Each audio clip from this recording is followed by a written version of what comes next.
You're using nanoparticles to solder wounds. That seems quite advanced for 2022. Congratulations. Hi, it's Ftrhstry. This is a time vortex from the 2120s.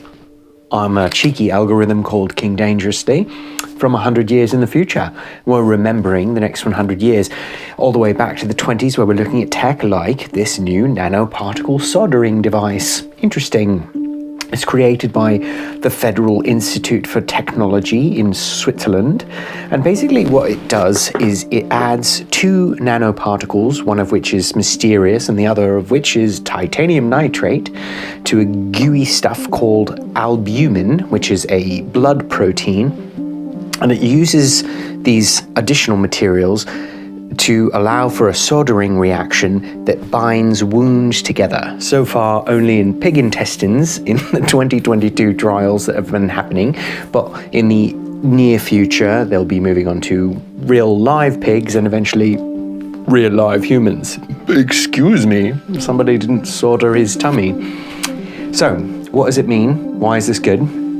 One thing it means is that you'll be able to close wounds without stitching them, which means you can make them waterproof and therefore much more resistant to infection. You can also do it quite quickly. This process only takes a couple minutes, and it can be eventually highly effective. It's also just neat that you're using nanoparticles.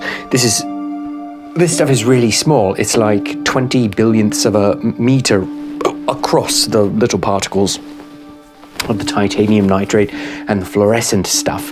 And we'll talk about this a little bit more here, just in some detail. What happens in this process is you use a laser to solder this intermittent goo, the intermediary goo, rather, between two bits of flesh, and it melts in a way that allows it to bind the two bits of flesh together, and then it gets flushed out of the system later after the healing has completed.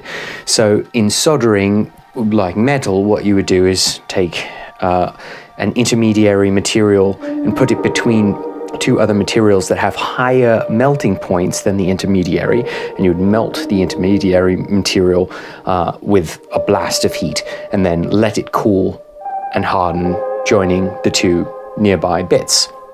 If you were to melt the whole thing, that would be called welding, not soldering. So this is different, and for medical purposes, better, because you don't want to burn the surrounding tissue, obviously. So the really tricky bit of doing this is getting that sweet spot, basically, not burning the skin around the area that you're trying to connect, but heating the gooey paste in the middle to a sufficient point to actually trigger a reaction that will enable it to join the sides. So, right, the titanium nitrate is really good at this because it's very good at ingesting basically light at near red light, okay? And near infrared lights waves, which is good because that's the kind of light that penetrates flesh particles really easily. So it's useful for this medical application. Then the other, and that allows it to be a lower powered laser than you would otherwise need to use.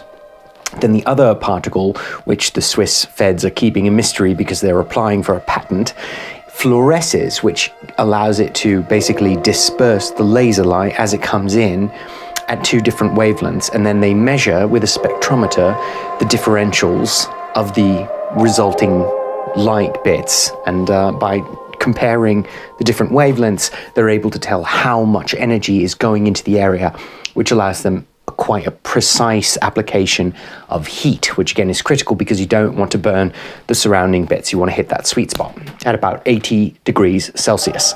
So this is cool new tech. It's just getting started in the early 20s, but you should be excited for nanotechnology with regards to wound healing, because later in the 20s and then especially in the 30s, it starts to become a big part of the process. And by the 40s, like, nanotech is really everywhere. This whole conversation might be happening in your brain somewhere because you're watching it in the 40s on a nanotech display. Pretty impressive, crazy stuff. I mean, it rebuilds the fabric of reality in a way that makes the 2020 seem adorable. Oh yeah, you're going to play immersive video games with your hands or your goggles on your faces? No, you're not. You're going to put nanobots in your brain that turn off the receptors you don't want and on the receptors that you do want, and open the door to a new reality. And in the meantime, you're going to have pastes you can spread on your wounds that will heal themselves up nice and clean. Right, so that's the future of nanotechnology, just in a glance, with regards to one specific technology, which is soldering wounds. Don't cut yourself because you're perfect just the way you are. Now, you can still improve, but don't cut yourself. Build, grow, love. Okay, bye.